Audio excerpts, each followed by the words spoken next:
everybody. So we've been spending all this time getting ready for the high holidays, but what's going to come next?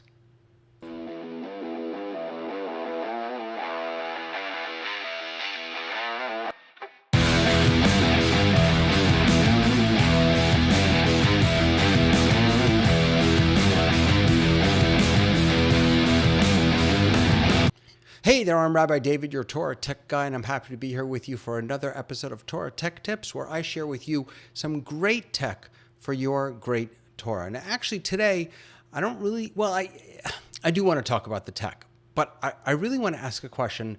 What's going to come next? What's going to happen after the high holidays? And by way of introducing this, I want to share a story with you. So this is actually a story that I learned from Harry Chapin. Not personally. I was listening to a concert of his, and he told this story. It's an amazing story. Here's how it goes. A principal in a school on the Monday after Thanksgiving gathers the entire school together in the auditorium and says to them, "Children, I'm so proud of you. I'm so proud of all that you've accomplished. Look what we did this past week. This past week, in celebration of Thanksgiving, we collected enough food to feed 300 families a beautiful Thanksgiving dinner." What a beautiful gift. We would say, what a beautiful mitzvah, right? What a beautiful gift you all participated in to feed these families who were in need a beautiful Thanksgiving dinner. And then the principal said, but there's a problem. The problem is, what are these families going to eat next week? And so to solve this problem, or to think about this problem, we're actually going to cancel classes for the rest of this week. And we're going to focus on this. What's going to happen now? What's going to happen next? Imagine an educational system where that was the approach that was taken, where we do good things and then we challenge ourselves to ask the question, what's going to come next? It's not a surprising story, because I think all of us feel potentially a little more generous around the time of the holidays, around Thanksgiving or Hanukkah or Christmas for the wider world. And so we give more generously during those times. Those are, for America in some ways, the high holidays. And we focus on them intensely. But Harry Chapin asks, but what happens the next week? And I want to challenge us to ask that same question about the high holy days. I know dozens of rabbis, maybe even hundreds of rabbis and cantors and educators across the country who have spent every waking hour, every waking moment thinking about the high holy days and having to readjust their plans, right? We were all ready to do in some on-site, some hybrid multi-access services. And now so many of us are having to switch gears yet again and potentially maybe think about going back to all online services. Whether we're doing multi-access or online, my experience last year is that we put a tremendous amount of energy into the technologies and the tools and the production of the high holy day services.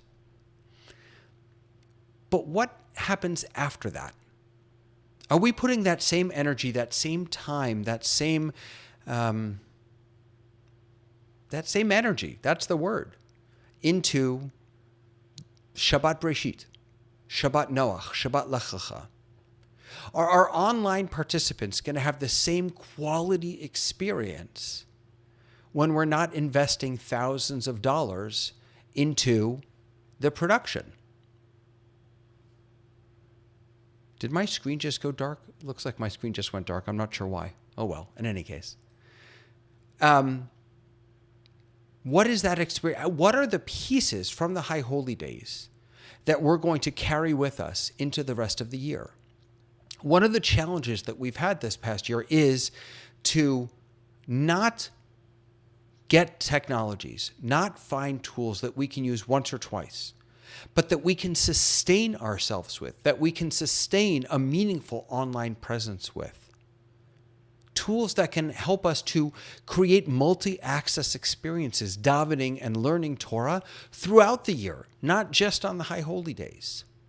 I get why we're so obsessed with the high holy days. I was a congregational rabbi for 20 years. I get it. I really do.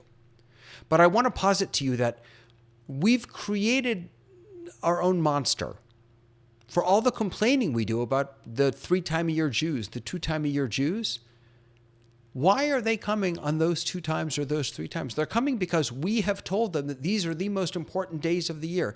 Now, you could argue that Yom Kippur is, of course, the most important, but I think you'd have a hard time arguing that about Rosh Hashanah.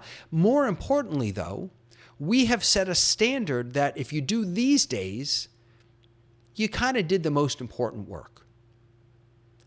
And the technology and the energy and the time that we've put into the High Holy Days send that same message. When the production value of what we're offering on the High Holy Days is at a 9 or a 10, and the production value of what we're offering on Daily Minyan or Shabbat is at a 3 or a 4, not for lack of trying, but for lack of focus, for lack of where do we put all of our energy, then the message that we're sending over and over and over again is these are the most important days and really the only important days. Because we've put so much energy, so much money into these days, and not necessarily as much into our regular Shabbat. So I want to challenge you on this week's Torah Tech Tips to think beyond the High Holy Days.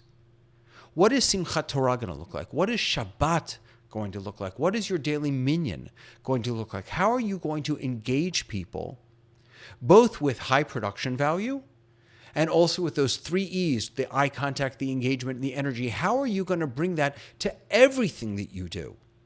Not just the most important stuff. It is exhausting. I'll be the first to acknowledge that.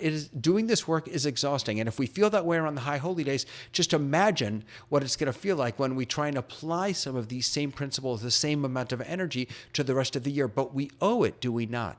We owe it to those who are participating with us online. So I want to challenge you, even in the midst of the craziness of thinking about the High Holidays, to think about what are we going to do next week? How are we going to nourish these souls? How are we going to feed these souls after Yom Kippur?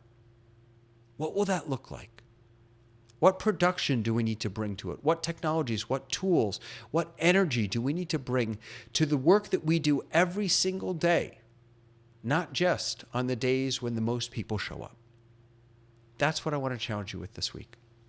And I also want to challenge you to visit me online at TorahTechGuy.com. By the way, I've added a new show at TorahTechGuy.tv called Torah Tech Talks with me and Leo Mindell. Leo Mindell is an amazing, amazing leader in technology and in the Jewish community from across the pond over in the UK, and he joins me every Thursday for Torah Tech Talks, where we dive deep into your questions, what you really want to know about. So please come Thursdays at 5 o'clock Eastern Standard Time to Torah Tech Talk at TorahTechGuy.tv.